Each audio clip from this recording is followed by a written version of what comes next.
মুস্তাজাবুদ দাওয়া বানিয়ে দিয়েছে। আহমদ ইবনে হাম্বল তো অবাক, তুমি মুস্তাজাবুদ দাওয়া রুটিওয়ালা, আমি এত বছর হাদিস পড়াই, আমিও তো মুস্তাজাবুদ দাওয়া না, তুমি দোয়া করলে সব কবুল হয়ে যায়? যুবক বলে, নাম আনা মুস্তাজাবুদ দাওয়া, আমি আমার জীবনে যত দোয়া করেছি কবুল করে নিয়েছে কে? সব দোয়া কবুল করে নিয়েছে আল্লাহ, একটা দোয়া ছাড়া। কি সেই দোয়া?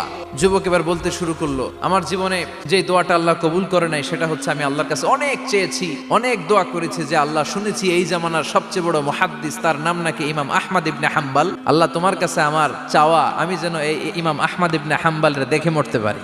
আহমদ ইবনে হাম্বল আবেগপ্রবণ হয়ে গেলেন, চোখের পানি ছেড়ে দিলেন, বললেন, যুবক তোমার এই দোয়াটাও কবুল হয়ে গিয়েছে, আহমদ ইবনে হাম্বল তোমার দরবারে ছুটে এসেছে।